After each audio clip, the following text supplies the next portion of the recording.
Hello, my friends, and welcome back. Thank you very much for being with me again today.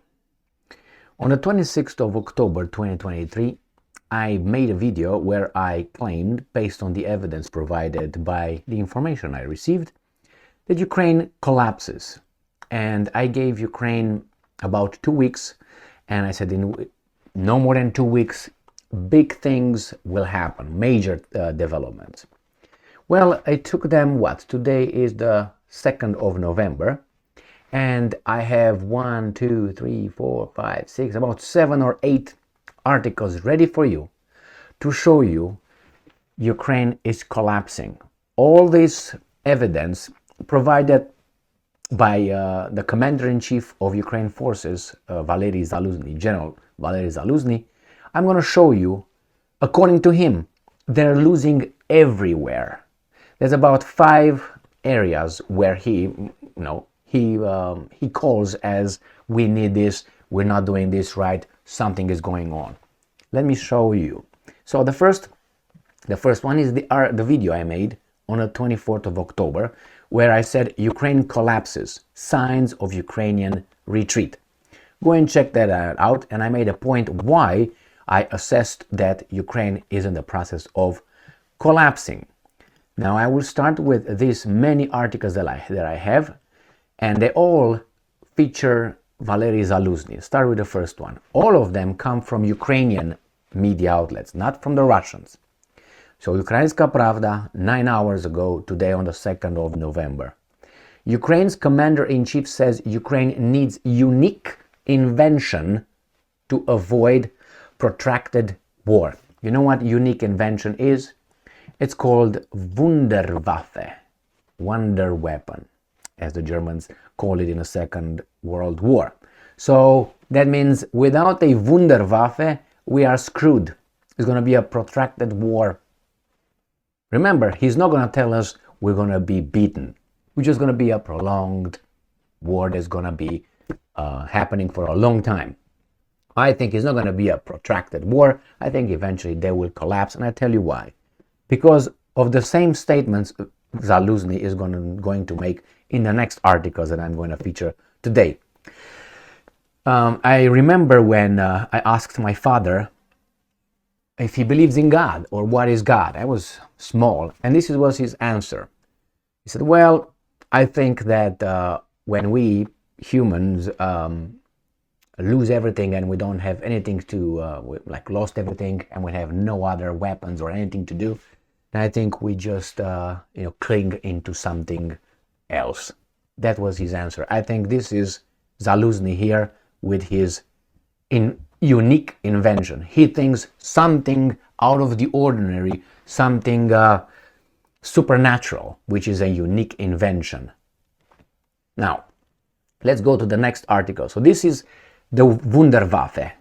First point Zaluzhny needs. Second one, the new voice of Ukraine.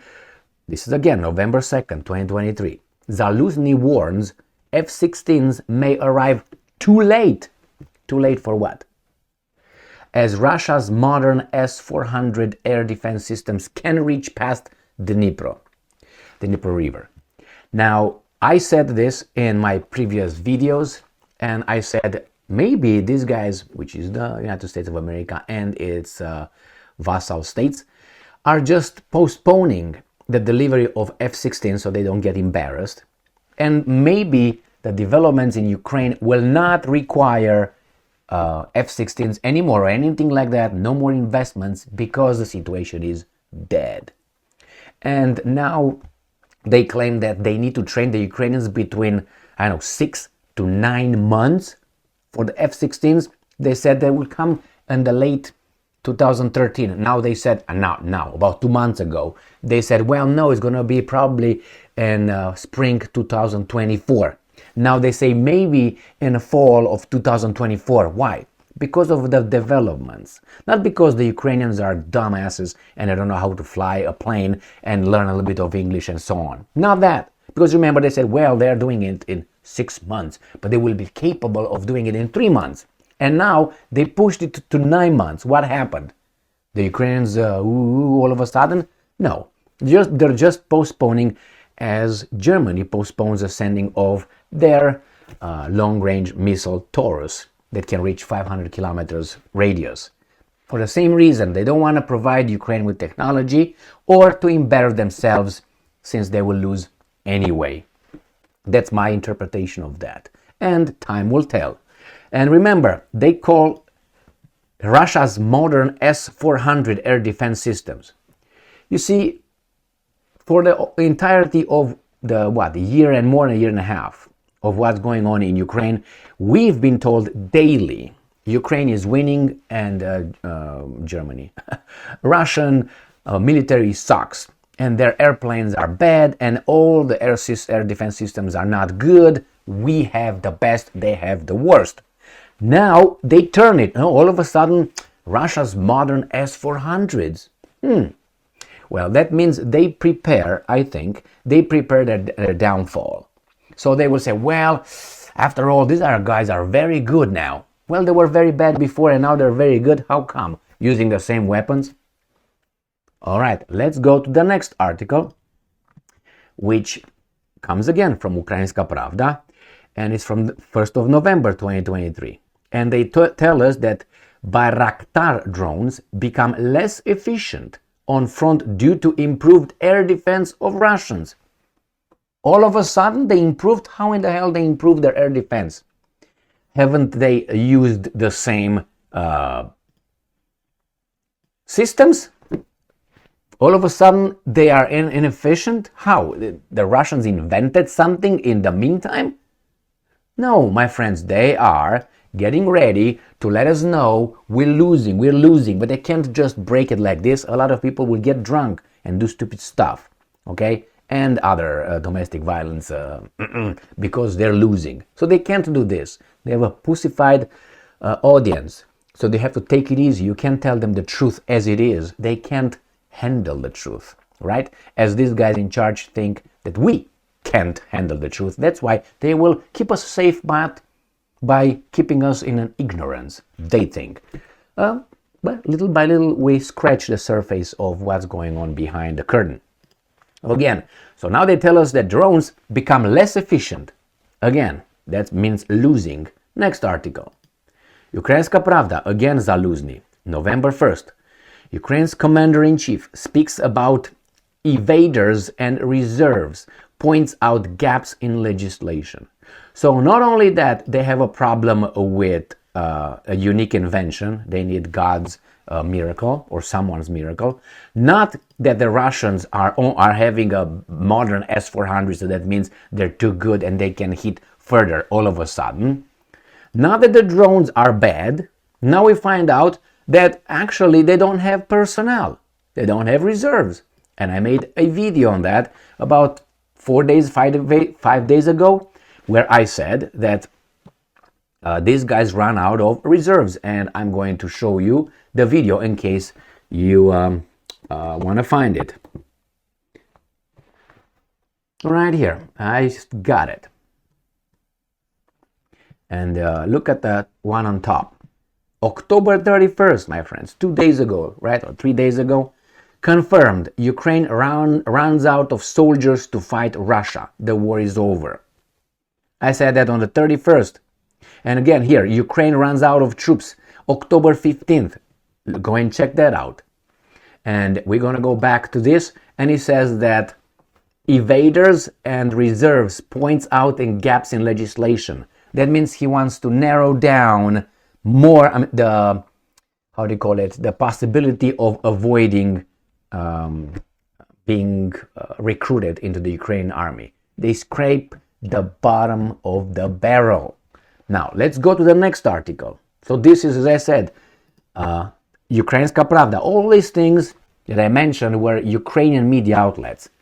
This is today, November 2nd. Situation at front reaches stalemate. I don't think it reaches stalemate. I think the Russians are coming over. Not only in Kharkiv, in Donetsk, Zaporozhye, and Kherson. I don't know about Luhansk over there, it doesn't really happen much. But anyway, this is where the front is screwed, and they tell us stalemate. I think it's even worse, much worse than a stalemate. That's why all these articles come yesterday and today. All of a sudden, hopes for Russian exhaustion turns out to be mistake. Commander-in-chief, the same Zaluzhny. So thinking by the NATO, okay, it's not Ukraine. Ukraine was zero. Ukraine after 2 weeks was done. He said that at the beginning of the war, or whatever that is, Ukraine had about what, 60 or 50, 60 functional fighter jets. Really? Those were done probably in the first week or two. So again, it's the exhaustion that the West thought they will produce, will have Russia be exhausted, and the economy will fall, and those guys will go and hang Putin. It didn't happen that way because the Russians are smart, are not dumbasses, and unfortunately these guys are ideologues, and they have a false feeling of confidence. They still think they have it. It's like an old boxer who's like about 70 and he still go and watch, for instance, what's his name? I was about to say Muhammad Ali, Cassius Clay. Not Frazier, Joe Frazier. Watch him about a month before he died. It's on YouTube, and he's hitting and some other ones who think John Fury, the father of Tyson Fury, he challenges. He's a tough guy. He challenges another almost 60-year-old. What's his name? Mike Tyson. Guys, your time has long passed. The same here with the West. They don't understand it. Like Great Britain, they still think they're an empire. I don't think so. All right. Only in coalitions they beat what countries with what populations? Yugoslavia, what, 10 million or so. Then it was Saddam Hussein with Iraq, 20 million. Then it was Afghanistan again. What do you have over there? Goats, Mujahideens, and desert. How many people they have? Please, my friends. And then you have Libya, 4 million people. Then you have Syria. All these things were done in packs of wolves. Not alone. United States, Great Britain, these big countries always got in a coalition. Why is that?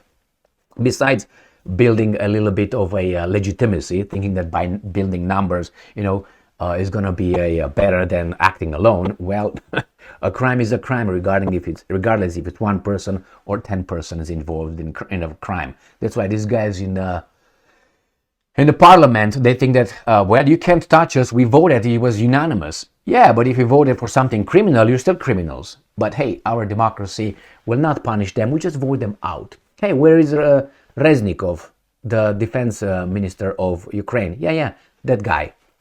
He just got fired and that's it. He lives with his somewhere else. All right, let's go back to these guys.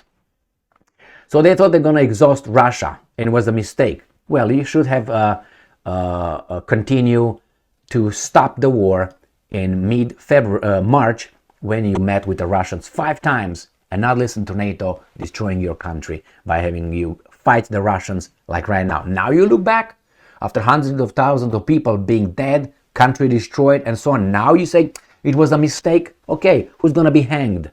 Anybody? Who's going to have a problem? Anybody's going to be charged, convicted? No. All right, well, and let's move to the next article. Zaluzhny again, with Kiev Independent. Ukraine must escape from trap of prolonged war. Again, prolonged war, the trap. Who got you in the trap? Who? NATO. They gave you the weapons and you could not beat Russia. Not you. NATO could not beat Russia with your man dying. Not NATO's man, your man. You're Ukrainians, and in charge of you are some Ukrainians like Zelensky, Zhmyhal, Reznikov, and Yermak. And you Ukrainians die. Is that what you want? Well, I guess you voted, right? All right, so this is it, my friends. I mentioned the Wunderwaffen. Only a miracle will save them. Then they talk about, oh my God, F-16s should not even bother, my friends, because these guys are too good. They will not send them. That's what I think. Then you got the drones all of a sudden are no good anymore. You got here the reserves. They don't have people fighting anymore. They need gaps in legislation. That means nobody comes over, leaves the country, come over here. No more exemptions. And then you have what? exhaustion turns to be a mistake, stalemate, which I think is not a stalemate, it's actually the Russians coming over slowly, and then again this is the same prolonged war. Who made a mistake? Anybody is gonna support the consequences? No. Unless someone else says, and that someone else lives across the Atlantic Ocean, not in Ukraine. So my friends, what's gonna be? Will Zaluzhny conduct an insurrection and say enough of my nation dying, and will get rid of the people, you know what I mean, from abroad, who listen to the guys from abroad? Is that what they're gonna do? Is he gonna take over? I think this could be the only way as of now, if Zaluzhny is independent, free. If he's not, then probably gonna listen to whatever the Al Capone tells them to do. And Al Capone right now realizes that situation is bad in Ukraine, and realizes he's got a big problem. I don't think it's a problem. I think it's a goal, an aim in the Middle East, which they are too busy right now to say we can't miss this opportunity in Middle East. And I think they're focusing on that one. And Ukraine said, well, it's already dead, half dead. It's just the last spasms of Ukraine, and then that's it. And they have to make it look and sound as if, little by little, we're not winning, you're not winning, let's talk about it. No, it's gonna be, we're losing. That's what it is. That's why they want to save face right now. That's what they want to do. And regardless, if Putin and all those guys are not gone, these guys here will say that we won, or nobody won. That would be the best explanation. Nobody won, actually. We're just equal here. No, you lost, because your goal was to destroy those guys, and you didn't. So you didn't attain your goal. And the Russians will attain, guarantee you, all 4 goals that they invaded, entered Ukraine. Unprovoked, remember? They will fulfill all four of their goals. Remember who they are, those goals? All right, so they will get them. You'll figure out. No NATO for Ukraine, demilitarization, recognition of the situation with Donbass, Crimea, and so on, right? Denazification, and will be a neutrality of, and I mentioned 5 because to get together. And then it's going to be neutrality, which is no NATO for Ukraine, and they will achieve that. If it keeps going like this, I think we're going in that direction. So someone is losing and someone is winning. It's not like, we both won. I know that the Ukrainian nation lost the most, unfortunately, because they had some pigs in charge of them, listening to those guys for those guys' interest against Russia, and their nation is destroyed. That's what bothers me the most. Not, Zelensky, blah, blah, blah. That's a clown, but he worked for someone else. Thank you very much for being with me again today. Stay strong, stay smart, look for the truth, and be just.